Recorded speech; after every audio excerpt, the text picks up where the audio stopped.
Hey there, it's CJ Willing, and today I have a review video. As a fan of both the J.R.R. Tolkien books, Peter Jackson movies, and of course Magic the Gathering, this crossover expansion has become my favorite Magic the Gathering set. A little over a year ago, I opened my first Lord of the Rings set booster box.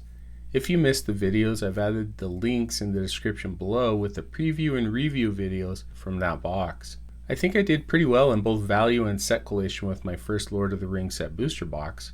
So how did I do with my second set booster box of Lord of the Rings in comparison to the first box?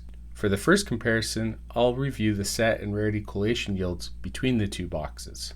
There are 281 cards in the Lord of the Rings base set. The base set doesn't include any cards printed after number 281. Those cards include Jumpstart, Starter Deck, Showcase, Extended Art, and Borderless Scene Art cards. I pulled 229 of the 281 cards, or roughly 81% of the base set, from my second booster box. This was a higher set collation rate than in my first set booster box, where I only pulled about 73% of the base set. I pulled all 101 commons, 79 of the 80 uncommons, 26 of the 60 rares, 4 of the 20 mythics, and 19 of the 20 basic lands in my second set booster box. In the lower rarity, I only missed out on the uncommon Nazgul, card number 100, and one of the full art planes. The rate was much better than my first set booster box, which yielded only 79 of the 101 commons, 78 of the 80 uncommons, and 24 of the 60 rares. The only better rates the first box had over my second set booster box were the mythic pulls at 5 of 20 and the basic lands at all 20 cards. I saw lower duplication rates in my second booster box with 26 duplicate commons and 23 duplicate uncommons compared to 43 duplicate commons and 31 duplicate uncommons from my first box. So for set collation, my second Lord of the Rings set booster box comes out as the clear winner over my first box. The comparison of overall rarity collation between my first and second Lord of the Rings set booster boxes yielded similar results. I pulled 134 commons, 128 uncommons, 29 rares, 9 mythics, and 24 basic lands, whereas my second set booster box yielded 141 commons, 121 uncommons, 31 rares, 7 mythics, and 7 basic lands. The collation for foiled cards in my two Lord of the Rings set booster boxes was very similar as well. The first box yielded 15 commons, 11 uncommons, 3 rares, 2 mythics, and 6 basic lands, compared to the pulls of my second box of 14 commons, 11 uncommons, 4 rares, 2 mythics, and 6 basic lands. And the comparison of the list cards also followed suit as well, with the first box yielding 4 uncommons and 3 rares, while the second box had 1 common, 3 uncommons, 3 rares, and 1 mythic.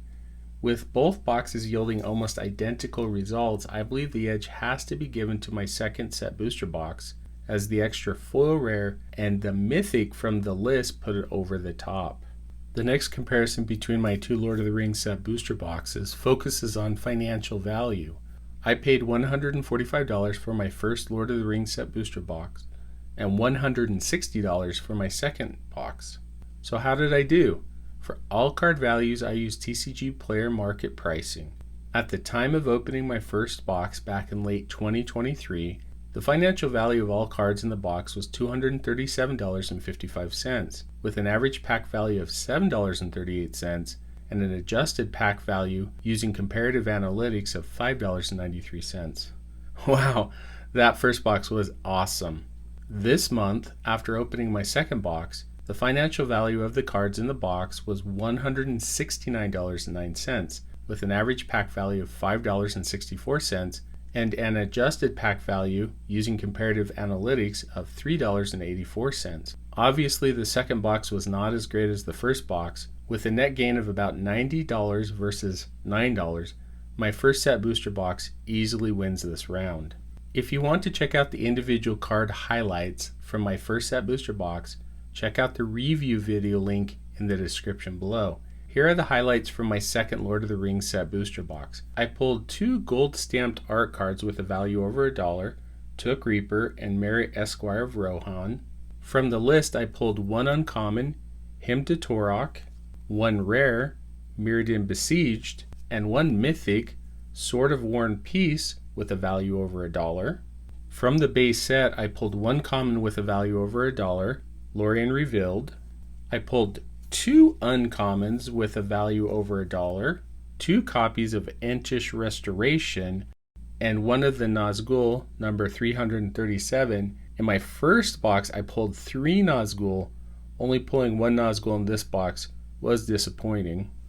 Moving on to the rares with a value over $1, I pulled Forge Anew, Flowering of the White Tree, Born Upon a Wind, One Ring to Rule Them All, Samwise Gamgee, Horn of Gondor, Mithril Coat, which was the highest valued card I pulled out of the box, Sting, the Glinting Dagger, Mines of Moria, from Jumpstart, Eleanor Gardner.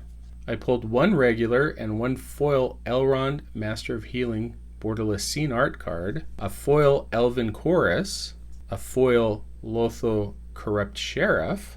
I pulled 9 mythics from the box, Shadow of the Enemy, Last March of the Ants, which was the second highest valued card from my box, Arwen Mortal Queen, Tom Bombadil, Sauron of Many Colors Showcase, a foil mythic Mount Doom, 2 mythics from the Commander set, Frodo Adventurous Hobbit, and Aragorn King of Gondor.